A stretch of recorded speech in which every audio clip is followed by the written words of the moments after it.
Hey guys, welcome to the channel. So I came by to visit my buddy Calvin and see his progress on his Chevelle and his Beaumont here.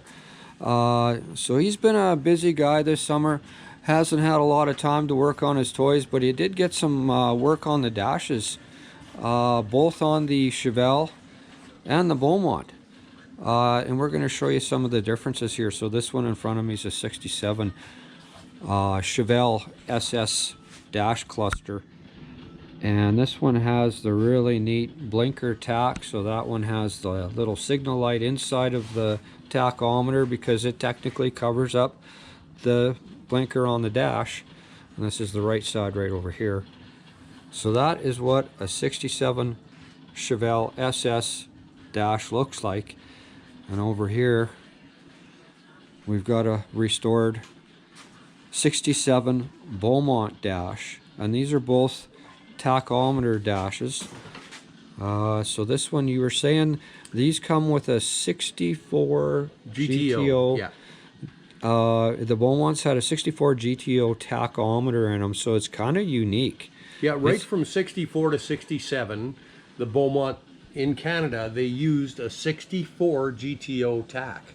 So like a lot of people say, oh, somebody put a 64 GTO tack in this car. Well, no, that's what GM of Canada installed in them. That's the way they were made. Yep. And one interesting thing I just learned was if anybody is restoring on one of these dashes, now apparently they don't make harnesses for these. You have to custom make this. Yeah, the dash cluster harness with fuse box and everything that goes to the bulkhead is different from GTO because the engine bay differences in wiring. So if you want to use if you're restoring a Beaumont, you can't get a dash harness for a Beaumont. You can get a GTO harness and you have to adapt it. Right, it's not the same. Yeah. It's just not the same deal. It's a different animal. So really neat how this is part of the bulkhead you were talking about here, and how it's all a totally different animal. Yeah. From the GTO and from the Chevelle and from the, you know, it's all different. See, it's the same fuse box as a 67 Chevelle, but the positioning of the wiring as it goes through the bulkhead is like a Chevelle, but at the dash, this whole cluster harness, as you can imagine, is all completely different because of the way that it works with the dash. The differences, for instance, in a GTO are the signal indicator lights being right side by side instead of being far apart like they are in a Chevelle, and you know, so that makes this dash cluster harness completely different from a Chevelle dash cluster harness. Also completely different from a GTO because the underhood wiring on a Beaumont is identical to a Chevelle, but the dash cluster is different. So these bulkhead connections were quite different, where these pins and sockets were positioned for a GTO would be different from a Chevelle. So it takes some creativity to get these things to work together. They don't play well together otherwise. Yeah, so if you don't know if you're new to the channel and you don't know what this whole Beaumont stuff is, well, the Beaumont was largely a Chevelle. We've got one there on the rack there that Calvin's been working on. The dash, you can see the structure. I don't know if you can catch this in the video, but they were largely Chevelles, with the exception, on the inside, they were exactly like a Chevelle except for the dash cluster. That was something that was different. And there's his fully restored chassis and drivetrain is all done. It's the bottom half is all completed. That's an L30 275 horse 327 M20 4-speed wide ratio. This car was a factory bucket console 327 4-speed factory tack car. Cool. Yeah. See if I can get a closer look at it. Last time I looked at these, I did the video with my phone, and today I've got my GoPro, so I'm hoping to give you guys a better look. Horribly dusty, it's been sitting, but I even did a bunch of searching, and I rounded up all the original AC brackets, which are rare as hen's teeth here in Canada. Yeah. But I did get all 8 pieces of the AC compressor brackets because I'm putting an underdash AC unit in this car. So I thought it'd be kind of neat to have it after all this effort to Yeah. have it all look factory, you know. Yeah.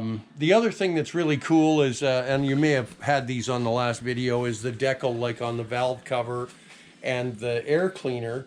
That was a GM of Canada Beaumont only thing where, you know, a Chevy would have said Turbo Fire 327. And on the air cleaner, it would have said Turbo Fire, and these are 327 Super Econo Flame. Econo Flame, that's pretty cool. Yeah, Super Econo Flame. That's the higher output. In a Beaumont, you could not get a 3¼ horse or 350 horse or 365 horse 327. Yeah. Like the L79. This was the king of the small block. As far as a Canadian production car in a Beaumont, you couldn't get the higher horsepower because then you'd just go to the big block. Yeah. So, yeah, that was the next step up, basically. yeah. So this car was also kind of neat because it had power steering and power brakes and kind of a cushy car, you know. Yeah. Whereas the Chevelle was all high driver input, manual steering, manual brakes, big block, 4-speed. You're all about that high driver input, I know that. Yeah. But yeah, I think the plan is to let the wife drive that other. That's right. That's for her. She's been very, very agreeable to me playing with my toys. So I've got to make something that she can enjoy.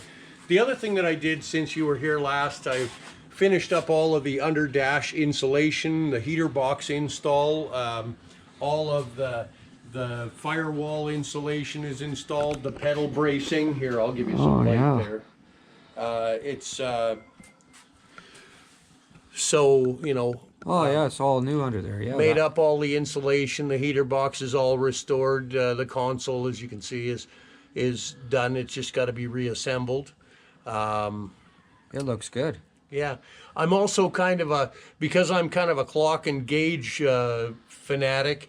Rather than buying a reproduction quartz type clock for these consoles, both cars, I'm actually restoring original clocks for them, which I have the old solenoid winder, and I'm lucky enough that I have 2 of them. Oh, nice. In various states of disassembly because I'm restoring them.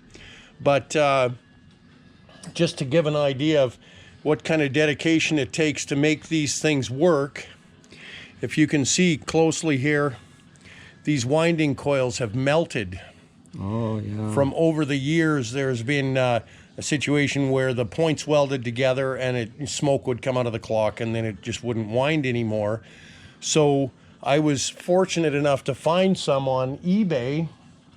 The person didn't really know exactly what they were, but didn't stop them from asking a bazillion simoleons. So there's a couple of NOS winding coils for these Westclox clocks. Oh, cool. And here's the harsh part. By the time I get these, they're $160 Canadian a piece. Oh, man. $160 to make one of those factory clocks work. Yeah. So, you know, that's just because I have this strange fixation with having the original stuff operating rather than putting in an aftermarket quartz setup. Yeah. I mean, you can buy the quartz clock for, I don't know, they're probably somewhere around $200. But I would sooner have the original. I kind of like that. If you listen to this one here, this Chevelle dash clock that I've repaired for a guy, it'll run for about 35 to 40 seconds, and then it'll reset. You'll hear it wind, little click. Let's see, it should be coming up fairly soon.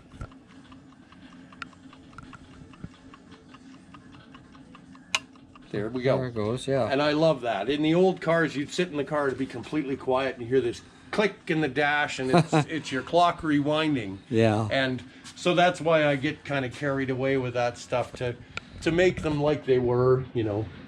Yeah, if anybody's curious, Calvin does restore gauges, and that's why he's got all these clocks and gauges. And that's kind of his forte. He does that for other people. He's got a whole bunch of different wiring harnesses and dash clusters and and stuff that he's restoring for other people. I think you said this one over here was out of a 74 Charger, was it? 74 Charger. This is a rally cluster that I'm restoring for a guy. I've gone through and done all the needles already, refinished. His odometer was extremely pooched, but this isn't the original out of his car. So I had to put it to 0 because we don't even have a baseline as to where his would have been. And this is what's left of the dash and bulkhead harness that was in the car. And it is such a mess that I've got to completely rebuild it. Yeah. So, I mean, like, this is where the dimmer switch was supposed to be. And somebody had just twisted the output from the headlight switch to the low beam and taped it up. Oh. It didn't even have a dimmer switch in the car, to give you an idea of what kind of abominations I have to work with sometimes. But I don't mind. I mean, to me, it's kind of, that's relaxing work, you know. There's a lot of spaghetti in there. No, this is the better part of it. The real bad stuff is down lower in the box. Oh man. So, and then this box here, this is some window regulators, but this is a 70 Challenger RT dash and engine harness stuff. But somebody's converted it to electronic ignition, and so what I'm doing with this one is I'm going to build this in under the dash and rework the bulkhead so that the input from the distributor and the output to the coil run through the bulkhead, and this will mount under the dash, so it'll look restored under the hood, but it'll have the benefit of the electronic ignition And be invisible. Yep. Cool. Yeah. Cool. Well, that's just some of the stuff that Calvin does. So he's well versed on restoring dashes and wiring harnesses and that sort of thing. Kind of mad scientist stuff. Yeah, so he's had some time to work on his own dashes, which is really good. This is going in the Beaumont here. So the gold engine turn, that was my own idea. Yeah, that's not a factory thing. No, Yeah. on a GTO, they had a wood grain applique that went on. It was actually real wood too, but on the Beaumonts, it was just painted kind of a blue-gray color. Now, the problem with this one in particular, this one was in the best shape of all the ones that I had. You can buy these new for GTO. They're not cheap, but this one was in good enough. It had decent bones. The problem was that somebody, whether they were being silly or what, they had burns all over here from the cigarette lighter that had damaged the finish. Yeah. So what I got was the aluminum filler that they would, or backer that they would use for the wood grain applique on a GTO, and then I just got this gold engine turn. Yeah, it looks vinyl nice though. I like and it. put It's on. almost got a Trans Am-y look. Yeah, it's kind of, even though Beaumonts aren't specifically a Pontiac, it does have kind of that feel, Yeah. you know. And I thought it would go well with the red interior. Gold and red look good together. Oh you yeah. know, so No, it looks good. the other thing is, as I'd mentioned about doing the underdash AC and going to all the trouble of finding the right brackets, I actually did up an underdash AC aftermarket unit that's going that into matches. this car. And I really wanted it to match that dash cluster. So I've done kind of the same thing, and then and I I've like put your little emblems there. the little Beaumont emblems on there that really set it off, you know. And then of course the knobs will go in the two, you know, top and bottom where the, Yeah. you know. But I've That got turned out nice. a really good guy that does decals and stuff for me, so I had him do up this piece, and so I just refinished this to match the dash cluster. So, That's- you know, it'll be that's gonna mounted look under good. dash there, and it'll look like it's supposed to be there. you Yeah, know? that's awesome. I like that. That turned out nice. So I'm Nice job. kind of a bit of an OCD-ish thing, but No, that's I like details. Details are important, and I like seeing them in there, and that's a neat part of the whole build. Well, that's great, Calvin. Thank you very much for sharing that. Calvin was hoping to be a little farther along on these cars, but he, like I said, he was busy, and we're having a little bit of trouble getting stuff that we've ordered in Canada here. It's been a little bit of a, getting parts is not easy. I think you've been waiting for a dash pad for since February, almost. and it's November. Yeah. And I'd ordered a gold dash pad for this car. Yeah. So that's when I started putting this stuff together. And I can't put the dash in until I've got the dash pad. Right. So I'm completely stalled waiting. Yeah. Also, my interior upholstery, the seat skins and stuff, were ordered at the same time. And so I needed front and rear seat skins for the gold for the Chevelle, and the front bucket seat skins for the Beaumont in Yeah. red. And I haven't got any of that stuff yet either. And Oh. in all fairness, I mean, our local guy, I'm super supportive of local business, and the guy that I get my stuff from, I understand. It's a matter of he cannot get this. Yeah, well, it's not him. It's No, exactly. it's And getting stuff from the States is just hard right now. so right now we're just stalled, waiting for parts. Yeah. So as soon as stuff starts coming in, then I'll be able to get the dash in this car and actually fire this engine. That's going to be an exciting day. That so. will be exciting. We'll be over for that. But I thanks think for sharing the updates that you did get done. Yeah. I appreciate it. And it was nice to see the differences between the Beaumont and the Chevelle dashes. That's neat stuff. Neat stuff to see. So anyways, thanks very much, Calvin. Thanks for having us over, and thanks for watching, guys.